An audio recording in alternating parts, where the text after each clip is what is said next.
Israel Iran থেকে সরিয়ে নেওয়া হচ্ছে বিদেশি সব নাগরিকদের, কাতার থেকে সরানো হচ্ছে মার্কিন সেনাদেরকেও। মানে থমথমে পুরো মধ্যপ্রাচ্য। যে কোনো সময় বেজে উঠতে পারে যেন ইসরাফিলের শিঙ্গা, যে শব্দে ধুলো হয়ে উড়ে যেতে পারে পুরো মধ্যপ্রাচ্য। কিংবা ঘটনা যদি আরেকটু অন্যদিকে মোড় নেয়, তাহলে নিশ্চিত তৃতীয় বিশ্বযুদ্ধ।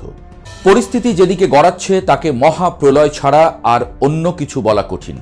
ইরান ও ইসরায়েলের মধ্যকার ছায়াযুদ্ধ বা প্রক্সি ওয়ার এখন আর ছায়ার আড়ালে নেই, মুখোশ খসে পড়েছে অনেক আগেই। কিন্তু এখন যা ঘটছে তা সরাসরি অস্তিত্বের লড়াই। ইসরায়েল ইরান দুই দেশ থেকেই বিদেশি নাগরিকদের জরুরি ভিত্তিতে সরে যাওয়ার নির্দেশ দেওয়া হয়েছে। এর মানে পরিষ্কার, উভয় পক্ষই জানে আগামী কয়েক ঘন্টা বা কয়েক দিনের মধ্যে কি ঘটতে যাচ্ছে। সাধারণত কোনো দেশে বড় ধরনের আক্রমণের গোয়েন্দা তথ্য থাকলেই কেবল এমন গণহারে নাগরিকদের সরিয়ে নেওয়া হয়। বিশেষত পশ্চিমা দেশগুলো যখন তাদের নাগরিকদের অবিলম্বে দেশ ত্যাগের নির্দেশ দেয়, তখন বুঝতে হবে ডিপ্লোম্যাটিক চ্যানেলের সব দরজা বন্ধ হয়ে গেছে। এখন কথা বলবে কেবল মিসাইল আর যুদ্ধ বিমান। সবচেয়ে বড় বিস্ময় হয়ে এসেছে কাতার থেকে মার্কিন সেনা প্রত্যাহারের বিষয়টি। কাতারের আল উদেইদ বিমান ঘাঁটি মধ্যপ্রাচ্যে আমেরিকার সামরিক উপস্থিতির হৃৎপিণ্ড। আফগানিস্তান, ইরাক থেকে শুরু করে সিরিয়া সব অপারেশনের মূল কেন্দ্র ছিল এই ঘাঁটি। হঠাৎ করে সেই ঘাঁটি খালি করার মানে কি? সমর বিশেষজ্ঞরা বলছেন, পেন্টাগন খুব ভালো করেই জানে ইরান যদি সর্বাত্মক আক্রমণ শুরু করে, তবে তাদের ব্যালিস্টিক মিসাইলের প্রথম টার্গেট হবে এই আল উদেইদ ঘাঁটি। কাতারের মতো ছোট্ট একটি ভূখণ্ডে ইরানি মিসাইল বৃষ্টির মতো পড়লে সেখানে মার্কিন সেনাদের রক্ষা করা অসম্ভব হয়ে দাঁড়াবে। তাই কৌশলগত কারণেই হয়তো সেনাদের সরিয়ে নিরাপদ দূরত্বে, সম্ভবত সৌদি আরবের গভীর কোনো ঘাঁটিতে বা ভূমধ্য সাগরের ভাসমান রণতরীতে নেওয়া হচ্ছে। এ তো গেল মার্কিন প্রস্তুতি। ইরানের প্রস্তুতিও কিন্তু কম নয়। বছরের পর বছর ধরে তারা মাটির নিচে মিসাইল সিটি গড়ে তুলেছে। তাদের হাতে এখন হাইপারসনিক ফাত্তা মিসাইল, যা ইসরায়েলের আয়রন ডোম বা ডেভিড স্লিং ভেদ করতে সক্ষম। গোয়েন্দা রিপোর্ট বলছে ইরান এবার আর শুধু প্রক্সি বা মিলিশিয়া গোষ্ঠীগুলোর উপর ভরসা করে বসে থাকবে না। হিজবুল্লাহ, হুথি বা হামাস তো আছেই, মূল আঘাতটা আসবে সরাসরি ইরানের মাটি থেকে। ইরানের সুপ্রিম লিডার আয়াতুল্লাহ খামেনির সাম্প্রতিক বক্তব্য এবং বডি ল্যাঙ্গুয়েজ বলে দিচ্ছে তারা স্ট্র্যাটেজিক পেশেন্স বা কৌশলগত ধৈর্যের নীতি থেকে সরে এসেছেন। ইসরায়েলের যে কোনো আঘাতের জবাব তারা 10 গুণ শক্তিতে দেওয়ার জন্য প্রস্তুত। আর এখানেই ভয়টা সবচেয়ে বেশি, কারণ ইসরায়েলও জানিয়ে দিয়েছে তারা যদি অস্তিত্বের সংকটে পড়ে, তবে তারা তাদের স্যামসন অপশন ব্যবহার করতে দ্বিধা করবে না, অর্থাৎ প্রয়োজনে পারমাণবিক অস্ত্রের ব্যবহার। পরিস্থিতি এতটাই জটিল যে মধ্যপ্রাচ্যের আকাশসীমা এখন কার্যত মৃত্যুফাঁদ। বাণিজ্যিক ফ্লাইটগুলো রুট পরিবর্তন করছে। অনেক এয়ারলাইন্স তেল আবিব ও তেহরানগামী সব ফ্লাইট অনির্দিষ্টকালের জন্য বাতিল করেছে। সাধারণ মানুষের মধ্যে আতঙ্ক ছড়িয়ে পড়েছে দাবানলের মতো। সুপারমার্কেটগুলোতে খাবার ও পানি কেনার জন্য লম্বা লাইন, পেট্রোল পাম্পগুলোতে গাড়ির ভিড়, এসব দৃশ্য এখন নিত্য নৈমিত্তিক। সবাই যেন অপেক্ষা করছে সেই চূড়ান্ত মুহূর্তের জন্য। তবে এই যুদ্ধের আগুন কি শুধু মধ্যপ্রাচ্যেই সীমাবদ্ধ থাকবে?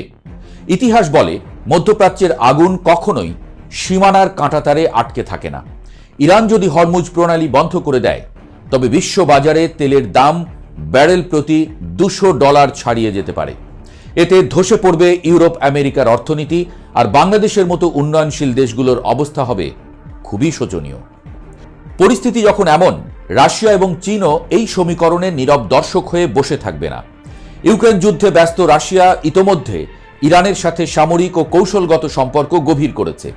ইরানের পতন মানে মধ্যপ্রাচ্যে রাশিয়ার প্রভাব শূন্যের কোঠায় নেমে আসা। তাই মস্কো হয়তো সরাসরি যুদ্ধে না জড়ালেও ইরানকে সব ধরনের অত্যাধুনিক অস্ত্র ও প্রযুক্তি সহায়তা দিয়ে যাবে। অন্যদিকে চীন তার জ্বালানি নিরাপত্তার স্বার্থে ইরানের পক্ষে কূটনৈতিক ঢাল হয়ে দাঁড়াবে। ফলে ইসরায়েল ও আমেরিকার বিরুদ্ধে ইরান, রাশিয়া ও চীনের এক অঘোষিত অক্ষ শক্তি গড়ে উঠছে। এটি সেই তৃতীয় বিশ্বযুদ্ধের প্রেক্ষাপট, যা নিয়ে বিশ্লেষকরা বহুদিন ধরে সতর্ক করে আসছিলেন। ইসরায়েলের প্রধানমন্ত্রী এবং তার যুদ্ধকালীন মন্ত্রিসভা এখন তুমুল ব্যস্ত। অন্যদিকে ইরানের রেভলিউশনারি গার্ড কোরের কমান্ডাররা আঙ্গুল রেখে বসে আছেন ট্রিগারের উপরে। যে কোনো একটি ভুল পদক্ষেপ, একটি মিসাইল লক্ষ্যভ্রষ্ট হয়ে জনবসতিপূর্ণ এলাকায় আঘাত হানা, আর তাতেই বেজে উঠবে যুদ্ধের দামামা। মনে হচ্ছে পুরো অঞ্চলটি একটি টাইম বোমার উপর বসে আছে এবং কাউন্টডাউন শুরু হয়ে গেছে এরই মধ্যে। আমেরিকা কাতার থেকে সরে যাওয়ার মাধ্যমে এই সিগন্যাল দিচ্ছে যে তারা আর পরিস্থিতি নিয়ন্ত্রণে রাখার চেষ্টা করছে না, বরং তারা এখন অনিবার্য সংঘাতের জন্য পজিশন নিচ্ছে। ধর্মীয় দৃষ্টিকোণ থেকেও এই সময়ের ঘটনা প্রবাহকে অনেকে গভীরভাবে পর্যবেক্ষণ করছেন।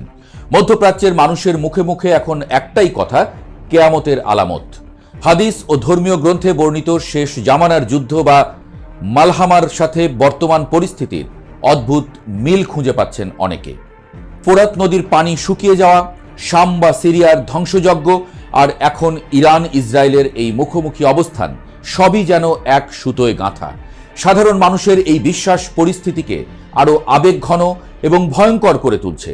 সৈন্যরা যখন ধর্মীয় বিশ্বাস নিয়ে যুদ্ধক্ষেত্রে নামে, তখন সেই যুদ্ধ আর কেবল ভূখণ্ডের দখলে সীমাবদ্ধ থাকে না, তা হয়ে ওঠে আদর্শিক এবং রক্তক্ষয়ী।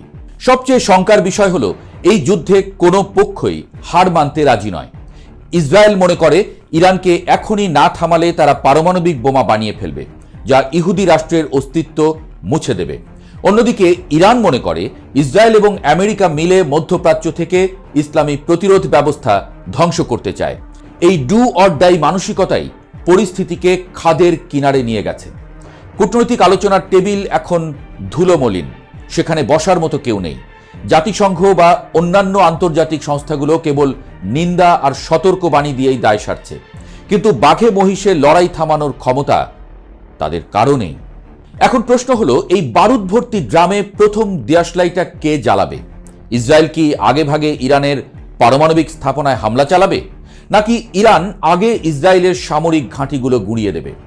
যেটাই ঘটুক, ফলাফল হবে ভয়াবহ। মধ্যপ্রাচ্যের মানচিত্র হয়তো চিরতরে বদলে যাবে। হাজার হাজার মানুষের মৃত্যু, লক্ষ লক্ষ রিফিউজি আর ধ্বংসস্তূপে পরিণত হওয়া শহর, এই হলো আগামী দিনের সম্ভাব্য চিত্র। বিশ্ববাসী এখন রুদ্ধশ্বাসে তাকিয়ে আছে মধ্যপ্রাচ্যের দিকে। এক অজানা আতঙ্কে কাঁপছে পৃথিবী।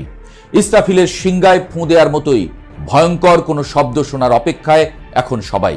সেই শব্দের প্রতিধ্বনি কেবল মরুভূমির বালিতে নয়, শোনা যাবে ওয়াশিংটন থেকে বেইজিং, লন্ডন থেকে ঢাকা, সারা